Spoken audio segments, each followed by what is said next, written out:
Então, Melissa, a gente fez esse convite especial, ao qual desde já agradeço, tá? Você ter aceito esse convite e estar aqui conosco, para falar um pouco para a gente da etiqueta francesa e no que a etiqueta francesa influencia, ou já influenciou ou influencia na composição de nossas mesas. O que você preparou para a gente? Conta aí. Ale, eu pensei assim, ó, o que trazer para vocês, né, trazer para o nosso público hoje é o conceito mesmo da etiqueta francesa, a gente ter o entendimento a partir da história, que eu acho que isso é muito bacana. Não adianta assim a gente começar a pontuar exatamente a parte decorativa ou as tendências ou as influências. Primeiro a gente tem que ter um olhar da história. A etiqueta francesa ela teve o seu apogeu, o seu ápice no reinado de Luís XIV, conhecido também como Rei Sol. E até então a etiqueta na França e no mundo, ela não tinha uma padronização, ela não tinha um padrão.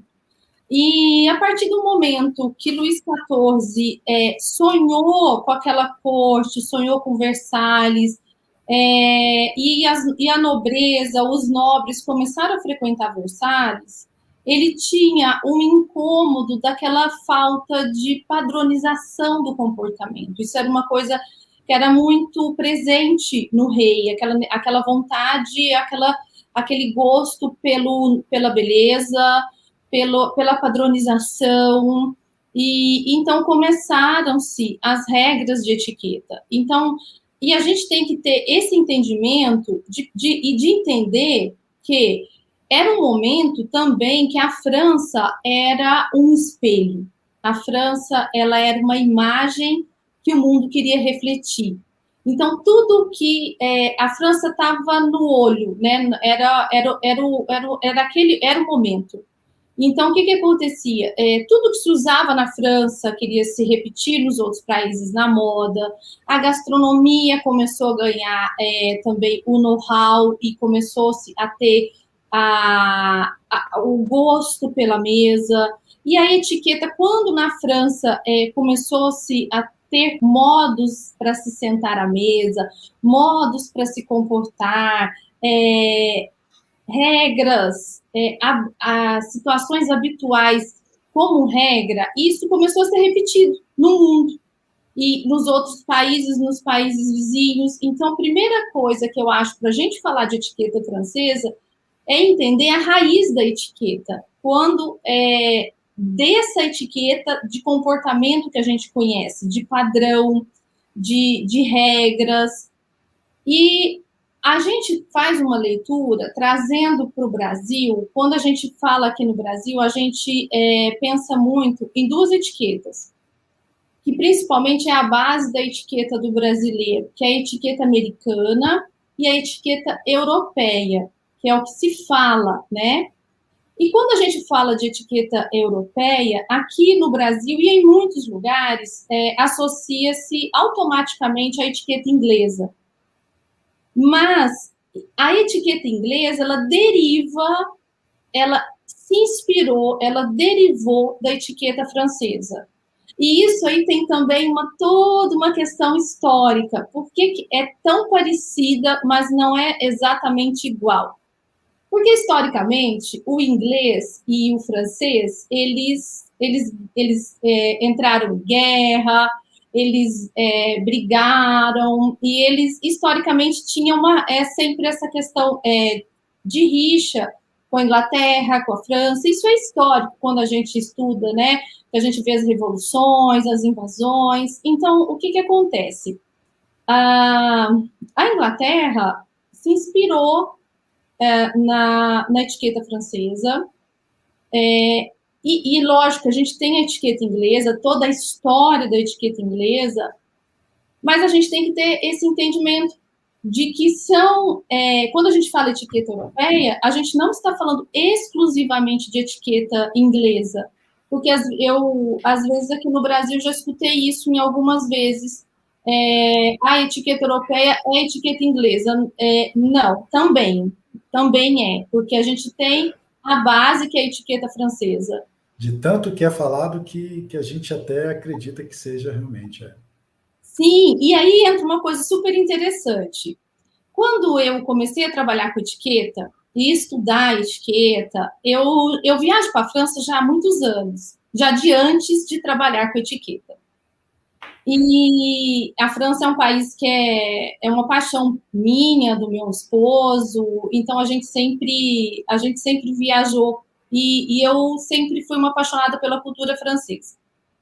E quando eu comecei a estudar etiqueta, e eu fiz cursos na área, né, de etiqueta americana, fiz etiqueta inglesa, e eu comecei a me aprofundar na história da etiqueta. E eu falei, gente, eu quero me aprofundar na raiz da história da etiqueta, na raiz dessa etiqueta.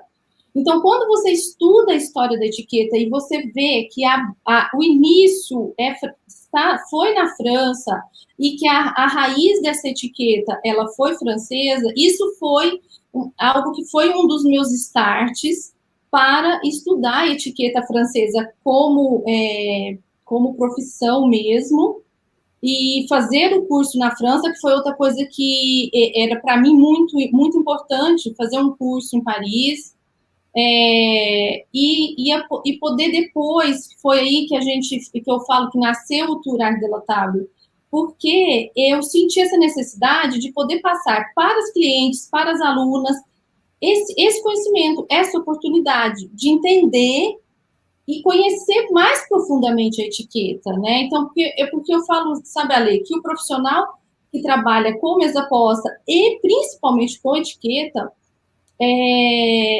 na minha visão, Melissa, eu busquei entender do que a gente tem, dos nossos comportamentos. Então, assim, eu não me limitei a uma etiqueta. Eu acho que a gente pode ter uma etiqueta como aquela que você pratica na sua casa, porque você achou que ela é mais assim, que você se adapta melhor, que ela se adapta melhor à sua família ou aos Que seus você se clientes. sentiu melhor, que você se identificou, né? Mas isso é particular. Então, Melissa, senti assim que eu, como profissional dessa área, eu queria entender mais dessas diferenças do comportamento e das diferentes etiquetas e das suas raízes e de como aconteceu em cada lugar, em cada país e os comportamentos no Brasil. Tá, então isso foi algo assim. Então foi assim que a etiqueta francesa ela entrou na minha vida, no sentido assim, a cultura francesa ela já vinha existindo na minha vida há alguns anos já. E a etiqueta francesa ela entrou, né, dessa necessidade, o Ale, de trazer para as minhas clientes aquilo que eu vivia e que eu vivia historicamente, como raiz da etiqueta. E assim, o que você viu nessa sua busca, né? Esse seu aprofundamento pela etiqueta francesa, assim, que de certa forma influenciou, né? Todo esse movimento e o que a gente tem hoje, porque quando você estava falando aí, ficou muito presente para mim, a gente tem vários conteúdos na Academia da Mesa. Eu lembro muito forte de uma palestra do professor Jair Marcati, onde, se eu não me engano, foi já no Coramesa temático esse ano, que ele falou justamente sobre etiqueta não como regra, mas como princípio. Né? E sempre quando a gente fala de etiqueta, não como regra no sentido impositivo, eu lembro da nossa querida Camila Costa. Nossa, se eu não me engano, no primeiro Coramesa, que ela fez uma palestra assim fantástica, uma aula assim, que foram os mitos da etiqueta, e ficou muito presente para mim uma expressão que ela falou várias vezes nessa palestra, que é fazer sentido, né? Algo que faça sentido, que comunique, que facilite, uma etiqueta que integre. Né? Então, mediante isso tudo, o que você assim, pode trazer para a gente da etiqueta francesa que a gente vê muito presente hoje? Ale, existe, assim, ó, você está falando, faz muito sentido para mim, porque, assim, coincidentemente, Hoje foi ao ar uma matéria minha, lancei uma matéria na revista Magazine Lifestyle, e até convidar as meninas, todos aí que estão assistindo, para acessar essa matéria, que chama Etiqueta Além da Mesa, que também é uma frase que eu uso muito no Receber Chique, né? Receber Chique além da mesa. E assim, a etiqueta, realmente a gente tem que. Ela não é uma questão só de regras. Existem as regras? Existem. Existem regras sociais, regras à mesa, de comportamento, como segurar o talher, como comer, onde colocar as mãos, como se portar à mesa. Existem regras? Existem regras sociais de como lidar com o outro, como que você senta, como que você cruza uma perna, e esse tipo de coisa existe? Existe. Mas a raiz da etiqueta, ela está na questão realmente da nossa relação com o outro. E a etiqueta, ela surgiu exatamente disso. Mesmo quando a gente vê na raiz histórica, que a gente pensa em Luís XIV, não foi uma questão, ela surgiu por um incômodo, não depois vieram as regras à mesa, mas o principal incômodo naquele momento eram as pessoas era o comportamento social. E quando a gente também estuda um pouco mais da raiz da etiqueta, na raiz da palavra, quando você associa com o grego do ethos, que é ética, você começa a entender e a enxergar que a etiqueta não são apenas regras, e apenas regras à mesa. A etiqueta é uma conduta, é uma forma de você lidar com a sociedade. Então, eu acho que isso é muito importante, e isso não desconecta com a etiqueta francesa de Luís XIV. Não desconecta disso daí, porque ali o primeiro ensaio, a primeira vontade foi realmente de que se houvesse ali uma conexão entre as pessoas de comportamento mesmo. Então, acho que isso é um ponto super interessante. E quando a gente pensa no Brasil, eu vejo que, assim, a etiqueta, na verdade, a França, ela nos influenciou em muitas coisas, né? A gente vê a influência da França na nossa mesa em várias situações, desde do que, assim, da forma de comer, da forma de se servir, porque uma coisa que é super interessante é o serviço, a mesa brasileira, né? Que a gente servia comida em cima da mesa, e que não é errado também a gente chamar de a brasileira, que existe aí uma questão, muita gente fala, não é a brasileira, é serviço familiar, mas enfim, o que eu quero trazer é que na França já se serviam as comidas sobre a mesa. As pessoas comiam com a comida servida sobre a mesa, em volta da mesa. Então, a gente isso foi se difundindo pela Europa, e as pessoas isso passou a ser cultural. E no Brasil isso foi muito forte, servir a comida em cima da mesa, na mesa, com a família em volta da mesa. Então, eu acho que aí, Ale, começa uma influência da França que a gente nem sabe, ou às vezes não percebeu, ou não fez o link, porque para o francês, essa questão com a comida, ela é muito forte, ela é muito importante. O francês, ele dá uma ênfase, uma importância muito grande para o ato de comer, para o momento de se sentar à mesa. Então, isso da gente servir comida e com a família em volta da mesa, isso é muito do francês, eles prezam muito por esse momento. E a relação com a comida, né? Para eles, a comida também ela é um protagonista. Então, existe ali o momento da mesa, ele tem dois protagonistas: o alimento e as pessoas. Então, isso é muito forte na família francesa. E isso é muito forte em nós. E é muito forte no movimento da mesa posta. E então eu acho que é muito gostoso a gente ter esse entendimento. Que nós temos muitas influências. E isso é muito gostoso, isso não é uma coisa... Então, e eu gosto de dizer esse link, porque às vezes eu escuto de alunos, recebo mensagens de quem quer investir nessa área de mesa aposta e me perguntam: ah, mas mesa aposta é moda? Melissa, você acha que eu posso investir nisso? Eu já escutei isso de alunas em diversas situações, em palestra. E assim, o que acontece com a mesa aposta no Brasil? A gente já pratica há anos, a gente pratica desde que o Brasil foi descoberto, desde que a família real portuguesa veio para o Brasil, e eles se sentavam à mesa, a gente, e a comunidade que já estava formada ali começou, porque a gente foi, historicamente, não só nós, mas o mundo é uma coisa de cópia, né? A gente copia aquilo que está sendo habitual, aquilo que está acontecendo. Então, esse hábito, ele já existe na nossa história.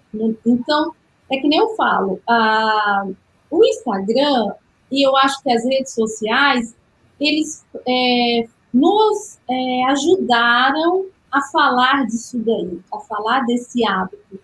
Mas então, por isso que eu gosto de dizer que não é moda, é algo que já faz parte da nossa raiz. Se a gente parar e olhar para trás, a gente vai lembrar da gente sentado em volta da mesa, com os avós ou com os pais. Então, isso também teve, historicamente, perdeu-se durante um pouco ali no momento da industrialização, no momento da saída da mulher para trabalhar, perde-se um pouco ali nessa década de 30, um pouco esse hábito, e ali, na década de 90 para frente, a gente começa a perceber uma necessidade e essa volta. E agora, com o movimento da mesa muito forte, a partir ali de 2000, 2010, né, que teve uma explosão maior do assunto como profissão, a gente trouxe isso muito forte, mas isso faz parte da nossa história. E se a gente olhar lá atrás, isso vem, né, de muito mais antigo do que a gente imagina. Não devemos esquecer que as regras de etiqueta e comportamento foram utilizadas para dividir as pessoas por classes. Verdade, Edna. Verdade. Então, essa é uma... Aham. Né, isso é algo que não é histórico só com a França. Se a gente for observar, a etiqueta, ela teve essa raiz, na verdade, já desde do Egito, dos egípcios, só que a gente, na verdade, era uma divisão, bem isso daí, dividiu as pessoas em classes, mas a gente tem que ver pelo olhar da história, há 2000 anos, depois... Da evolução, né? Eu percebo isso, da evolução. E então, assim, hoje eu até acho bacana as meninas, convido a Edna, acho que ela está certíssima no comentário dela, mas hoje a gente tem que ver a etiqueta pelo olhar atual e ver a etiqueta como uma ferramenta de união entre as pessoas. E eu gosto muito de associar a etiqueta, eu falo que são os 3 E's da sociedade, que é a ética, a educação e a gente se colocar no lugar do outro, né? Então, a empatia. E aí eu falo que, assim, hoje a etiqueta, ela não é uma ferramenta para separar, ela é uma ferramenta para unir. Então, acho que isso que é bacana, a gente começar a mudar esses paradigmas, né? Porque eu escutava muito, hoje escuto menos, a questão de a etiqueta é ultrapassado, foi coisa do passado, não se usa mais. Pelo contrário, eu acho que a etiqueta nunca esteve tão atual como agora. E ela que foi uma ferramenta, como a Edna disse, para dividir as pessoas por classe, a etiqueta hoje é uma oportunidade de unir as pessoas, porque ela não é só uma regra de separação. A etiqueta ela é uma palavra que une a nossa forma de nos comportarmos socialmente.